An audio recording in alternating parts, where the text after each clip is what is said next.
형제 자매 여러분, 부족한 제가 날마다 기차 묵행 어제 시작했는데요. 오늘 계속하겠습니다. 우리 다 함께 찬양하시도록 하겠습니다. 주 안에 있는 나에게. 이 찬양 부르고 말씀 들어가겠습니다. 주 안에 있는 나에게 딴 근심이 있으랴 십자가 밑에 나아가 내 짐을 풀었네. 주님을 찬송하면서 할렐루야 할렐루야 내 앞길 멀고 험해도 나 주님만 따라가리. 그 두려움이 변하여 내 기도 되었고 첫날의 한숨 변하여 내 노래 되었네. 주님을 찬송하면서 할렐루야 할렐루야 내 앞길 멀고 험해도 나 주님만 따라가리. 내 주는 자비하셔서 늘 함께 계시고 내 궁핍함을 아시고 늘 채워주시네. 주님을 찬송하면서 할렐루야 할렐루야 내 앞길 멀고 험해도 나 주님만 따라가리. 내 주와 맺은 언약은 영불변하시니 그 나라 가기까지는 늘 보호하시네. 주님을 찬송하면서 할렐루야 할렐루야 내 앞길 멀고 험해도 나 주님만 따라가리. 아멘. 우리 하나님의 말씀 출애굽기, 어제에 이어서 출애굽기 말씀 나누도록 하겠습니다. 출애굽기 2장 1절부터 10절입니다. 제가 봉독에 올리겠습니다. 메이 족속 중 한 사람이 가서 메이 여자에게 장가 들었더니 그 여자가 잉태하여 아들을 낳아 그 준수함을 보고 그를 석 달을 섬겼더니 더 숨길 수 없이 되매 그를 위하여 갈상자를 가져다가 역청과 나무진을 칠하고 아이를 거기 담아 하숫과 갈대사이에 두고 그 누이가 어떻게 되는 것을 알려고 멀리 섰더니 바로의 딸이 목욕하러 하수로 내려오고 시녀들은 하숫가에 거닐 때에 그가 갈대사이의 상자를 보고 시녀를 보내어 가져다가 열고 그 아이를 보니 아이가 우는지라. 그가 불쌍히 가로되 이는 히브리 사람의 아이로다. 그 누이가 바로의 딸에게 이르되 내가 가서 히브리 여인 중에서 유모를 불러다가 당신을 위하여 이 아이를 젖먹이게 하리이까. 바로의 딸이 그에게 이르되 가라. 그 소녀가 가서 아이의 어미를 불러오니 바로의 딸이 그에게 이르되 이 아이를 데려다가 나를 위하여 젖을 먹이라. 내가 그 싹스를 주리라. 여인이 아이를 데려다가 젖을 먹이더니 그 아이가 자라매 바로의 딸에게로 데려가니 그의 아들이 되니라. 그가 그 이름을 모세라 하여 가로되 이는 내가 그를 물에서 건져내었음이라 하였더라. 아멘. 어제 이스라엘 백성들은 이제 애굽에서 이집트에서 400년 종살이 하면서 하나님께서 70명으로 시작한 그 백성들이 출애굽 인구를 볼 때 한 240만에서 300만, 그러니까 엄청난 수로 번식을 했습니다. 이 유기의식을 느낀 바로가 그 이스라엘 백성들을 압제하고 중환 노동으로 그들을 토목공사에 투입했죠. 그것도 이제 쌈파, 히브리 쌈파 두 여인의 지혜와 믿음으로 말미암아 뜻대로 되지 않자 아이들을 나일강 하수에 이 남자아이를 던지게 하는 아주 살인 정책을 폈습니다. 참 이스라엘 백성들이 굉장한 유기 속에 처해 있는 상황입니다. 그럼 이 하나님께서 유기 속에서 이 하나님의 택한 백성, 그 이스라엘을 향한 구원의 일을 어떻게 펼쳐가시는가? 오늘 본문이 그 이야기를 시작하고 있습니다. 오늘 네이 족속 중 한 사람이 네이 여자에게 장가들었다고 합니다. 당시에 이집트가 이스라엘 백성들을, 히브리 민족들을 노예로 부리면서 굉장한 압제를 가하고 또 아이들을 출산하면 남자아이를 죽이게 하는 정말 살벌하고 냉정한 시대였는데 그 사회 속에서도, 그 시대 속에서도 막을 수 없는 것 하나 있습니다. 그것은 바로 오늘 성경에 시작되는 가정 이야기예요. 하나님께서 창조하실 때 주신 창조의 규례가 있습니다. 그것은 바로 가정과 결혼입니다. 이 결혼 제도, 이 창조의 원리, 창조 규례는 어느 누구도 막을 수 없습니다. 심지어는 전쟁 중에도, 고난과 기근 중에도 이들의 혼인은, 인간의 인류의 혼인은 지속되었고 자녀 생산은 계속됐던 것입니다. 하나님의 역사, 하나님의 구원 역사에서도 가정 이야기로 출발하는 경우가 많습니다. 오늘 네이 청년과 네이 처녀가 결혼하여 이제 가정을 이루고 이제 아이를 출산하게 됩니다. 그런데 그 엄마가 아이를 보니까 너무 잘생겼어요. 너무 준수해요. 그래서 이 바로의 이 칙령에 의하면 이 남자아이를 나일강에 던져서 죽게 해야 됩니다. 버려야 됩니다. 그래야 가족들의 생명도 부지할 수 있는 시대였어요. 그런데 아이가 너무 아름답고 준수하고 그래서 이제 그 아이를 차마 죽는데 내어버릴 수가 없어 하나님의 기적, 하나님의 도우심을 끝까지 그들은 기다리기로 하고 이제 갈 상자를 준비하게 되죠. 여기에서 한 가지 살펴볼 수 있는 것이 있습니다. 아이의 준수하다. 아이가 참 잘생겼다. 참 아이가 예쁘다. 이런 준수하다 했을 때에 이 히브리 말이 이 토브라고 하는 것이 있는데요. 하나님께서 창세기에서 1장에 하나님이 이 세상을 지어 놓으시고 하나님이 감탄사를 발휘했는데 하나님이 7번에 걸쳐서 보시기에 좋았더라. 마지막 사람을 지으실 때는 심히 좋았더라고 말씀합니다. 그때 히브리 동사가 오늘 여기 모세 엄마 아빠가 모세를 봤을 때의 그 준수함과 똑같은 단어를 쓰고 있다는 것입니다. 그래서 학자들은 이 모세 이야기, 모세를 하나님께서 구원자로 세워가시는 이것이야말로 하나님이 이스라엘 백성들을 통해서 이 죄인들을 구원하기 위한 인류를 창조하기 위한, 새 인류를 창조하기 위한 새 창조다. 이렇게 말하기도 합니다. 자, 이제 모세, 이 준수한 모세를 마지막까지 어떻게 하나님의 기적을 바라고 이제 갈상자를 마련해서 그 아이를 갈상자에다가 담습니다. 그래서 이제 그 딸, 모세의 누이 하면 우리가 미리암으로 알고 있습니다. 모세의 누나가 이제 아이를 갈상자에 담아서 엄마 부모님을 대신해서 그가 그 동생 이제 태어난 지 이제 3개월 지난 이 아이를 이제 날강으로 가지고 갑니다.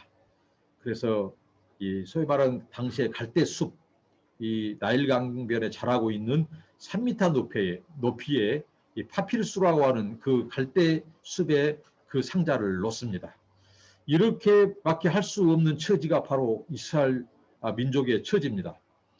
3개월 동안 너무 이 아까운 아들 살리려고 숨겼어요. 근데 그 아이가 자라면서 이제 숨길 수가 없고 이러다가 가족들이 유기에 올 수 있는 상황 속에서 부모가 결단하고 칼상자를 가져다가 이제 그 나일강의 갈대 숲에 놓습니다.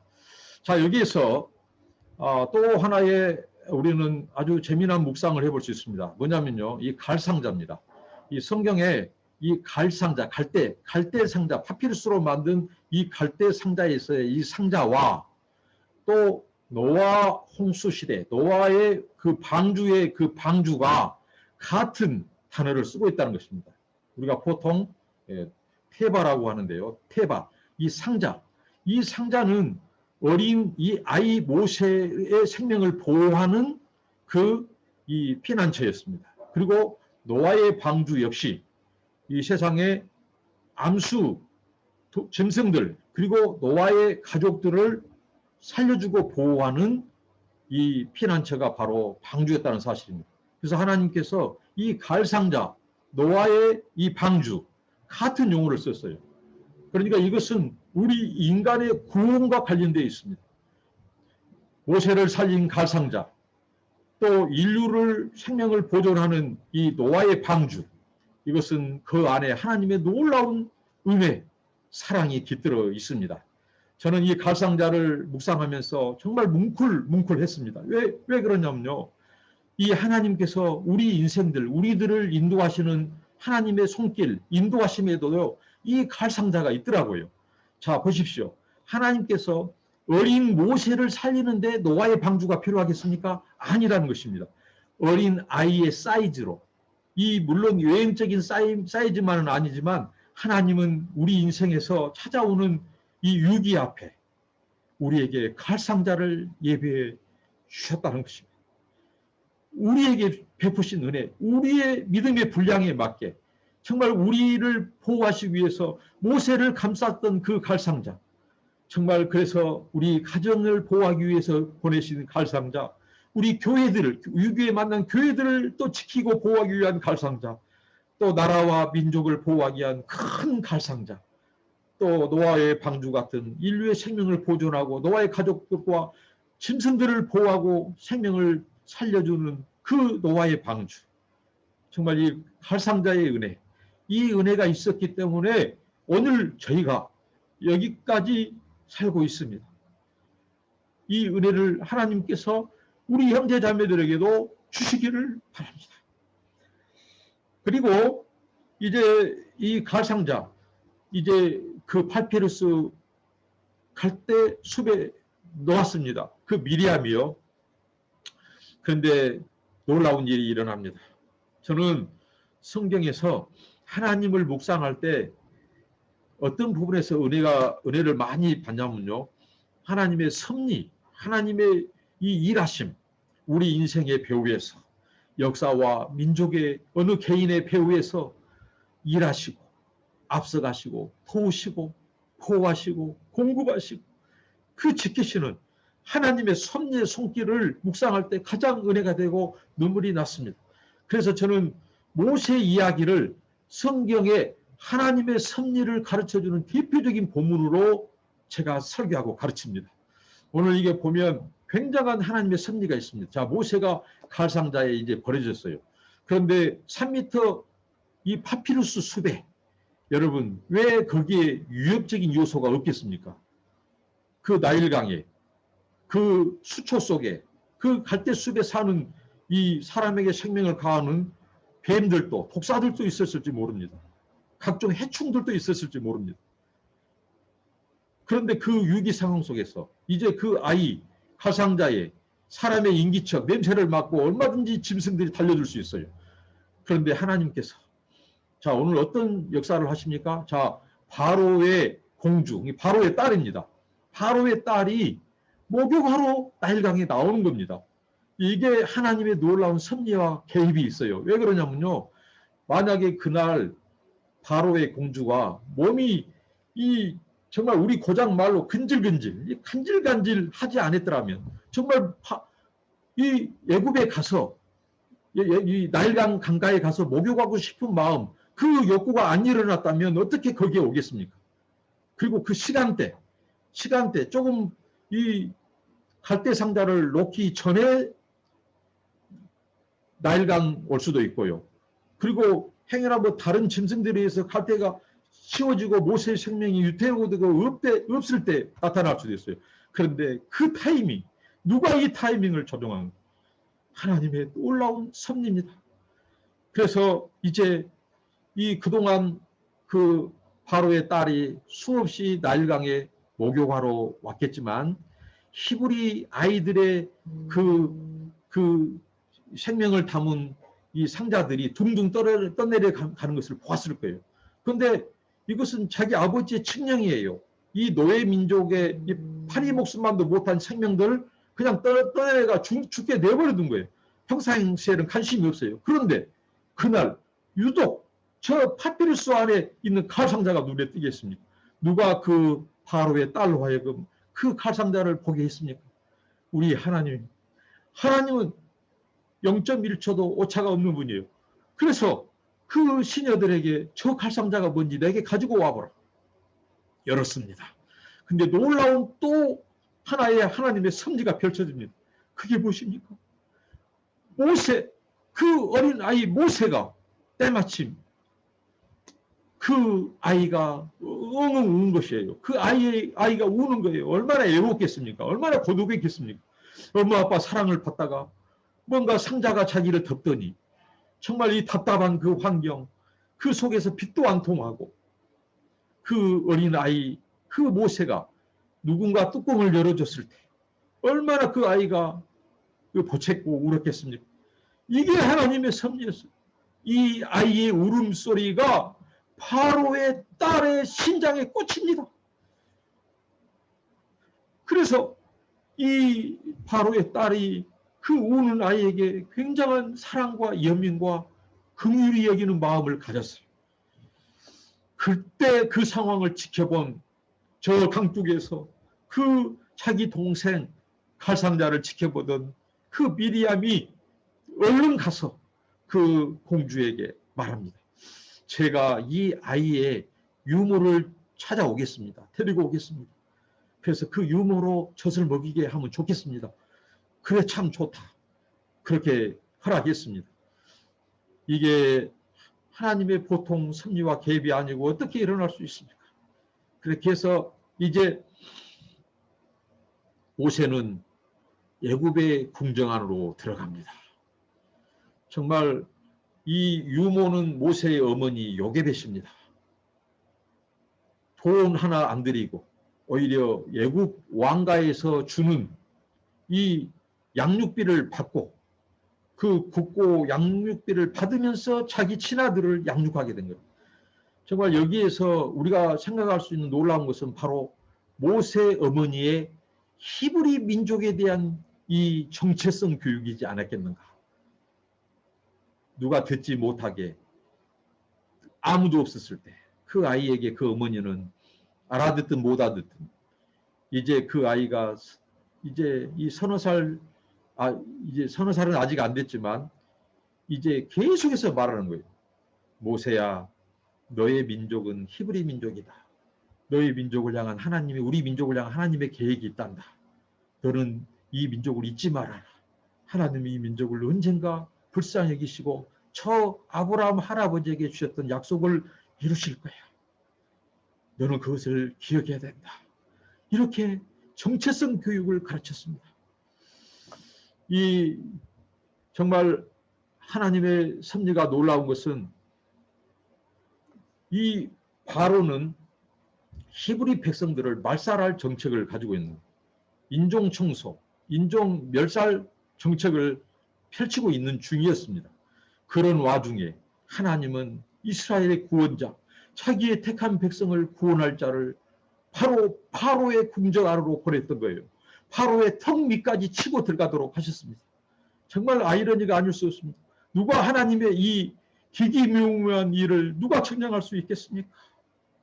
여러분, 그것도 어떻게 보면 이 아이를 길러주고 보호하는 것은 바로 왕의 명령을 거역하는 것이고 바로 왕의 유대 이 민족, 히브리 민족을 이 말살하려고 하는 여기에 정책에 정면으로 반하는 행동, 도전하는 거예요. 근데 그것도 누가요? 자기 딸이 그것을 하고 있는 거예요. 그거 모르고. 이 아이가 장차 하나님이 이스라엘을 구원할 자인 것을 모르고 말합니다. 모세는 그 궁정에서 정말 애굽의 최고의 이 혜택을 누렸을 것입니다. 먹는 것, 입는 것, 최고의 것을 누렸습니다. 그리고 그곳에서 왕의 학문, 대통령, 당시의 황제학을 배웠을 것입니다. 어떻게 말하는지, 어떻게 스피치하는 것, 어떻게 이 용맹스럽게 백성들을 기르는 것, 인도하는 것 다 배웠을 것입니다. 여러분, 하나님의 은혜가 가장 최악의 상황에서 최선으로 인도하시고 계십니다. 하나님의 섭리가 이렇게 놀랍습니다. 하나님은 이스라엘 백성들, 자기 백성들, 택한 백성들을 구원할 구원자로 바로 이 모세를 이 땅에 보내셨고, 그 모세를 위기 상황 속에서 이 모세의 이름이 뜻한 것처럼 그 강물에서 건져낸 것입니다. 여러분, 재미있는 것이 있습니다. 이 애굽의 바로 왕은 히브리 노예 민족들을 나일강에 빠뜨려서 죽이려고 하는 것. 당시의 나일강은 애굽 사람들이, 이집트 사람들이 신으로 섬긴 우상이었습니다. 마치 이방 민족을 자기 신들의 강에 빠뜨려서 제물로 바친 것이다. 근데 히브리 민족은 누구예요? 하나님의 택한 백성이고 장차 출애굽 이후에 이 백성을 언약 백성으로 삼을 정말 하나님의 택한 족속들이에요. 왜? 이들을 통해서 장차 메시아를 보내고 인류를 구원할 하나님의 원대한 구원의 계획이 있기 때문입니다. 그런데 바로는 그 백성을 죽이려고 나일강에 던졌던 겁니다. 그런데 하나님은 그 나일 호수에서, 나일 강에서 이스라엘의 구원자, 그 어린 모세를 살려내시고, 그리고 이스라엘 민족들을 구원할 그 역사를 계속해 가셨다는 사실입니다. 저는 모세 이야기를 통해서, 나일강의 이 갈상자 모세 이야기를 통해서 은혜 받은 것 중에 하나가, 또 하나님께서 지금 이스라엘 백성들은 최대 유기고, 또 계속해서 이제 남자아이가 출생하면 이 강물에 던져야 될 유기. 그런데 당장 하나님께서 구원자를 보내셔야 되는데, 그 구원자로 보내셨다고 하는 모세는 이제 아기라는 사실입니다. 여기가 은혜가 되었습니다. 하나님은 이 세상의 구원자, 이 세상의 지도자를 보낼 때 다 아기의 모습으로 보내셨습니다. 성인의 모습으로 보내서 바로 그 백성들을 인도하면 좋겠는데, 이것은 우리 사람의 생각입니다. 하나님은 하나님의 때에 하나님의 사람들을 통해서 하나님의 방법으로 하나님의 놀라운 일을 행하시는 분이십니다. 모세가 40년 동안 자랐지만 그때도 때가 이르지 않았고, 또 40년 미디안 광야에서 그를 훈련시키셨습니다. 하나님의 때는 아직 기다리라고 하는 사실입니다. 그 백성들이 그 기간 동안에 하나님께서는 고난을 이길 수 있는 힘을 주시고, 또 하나님께서는 고난을 이길 수 있는 소망을 주시면서 얘기하게 하십니다. 정말 세상 왕들은 비정합니다. 헤롯도 비정했습니다. 자기 정권에 유업이 가한다고 하는 아기 예수의 탄생을 그는 못마땅히 여기고 그 예수를 죽이려고 했습니다. 이것이 바로 그 당시에 예수를 찾지 못해서 나마 일대의 어린아이를 다 죽였습니다. 이게 나마의 곡성입니다. 그 어머니의 눈물소리, 부모들의 눈물소리, 그리고 나일강의 이 곡성, 그 히브리 여인들의 그 곡성, 그 눈물의 소리를 누가 들으셨습니까? 그래서 하나님은 이 모세를 보존하신 것입니다. 장차 이스라엘 백성과 인류를 구원할 큰 노아의 방주보다도 더 큰 하나님의 갈상자, 인류를 구원할 하나님의 방주를 예비하기 위하여 하나님은 그 구원자를 세우시고 보내시기 위하여 이 노아를 지키시고 보호하셨습니다. 사랑하는 형제자매 여러분, 오늘 나일강에 던져진 모세, 그 모세를 건져내신 하나님, 하나님의 섭리, 우리가 이 하나님을 생각하면서 오늘 우리 인생에 위기를 만나고 고난을 만나고 힘든 상황을 만들 때, 여러분 만날 때 낙심하시기 마시기 바랍니다. 왜냐하면 하나님은 고난 중에서도 우리를 버리지 아니하시고 그 배후에서 개입하셔서 하나님은 최선의 길로 인도하시고 오늘 모세를 최악에서 최고의 환경으로 또 하나님은 자비를 베푸셨던 것처럼 우리 인생, 우리들을 그렇게 인도하실 것입니다. 우리가 하나님을 의지해야 될 이유입니다. 기도하고 주님 의지하고 주님 바라보고 약속 붙잡고 나아가면 주님은 분명 오늘 우리들의 자녀 배후에서 우리 가족들 배후에서 우리 민족과 나라의 배후에서 결코 하나님은 버리지 아니하시고 하나님이 개입하셔서 인도하시고 공급하시고 지키시고 보호하시면서 당신의 백성들을 인도해 가실 것입니다.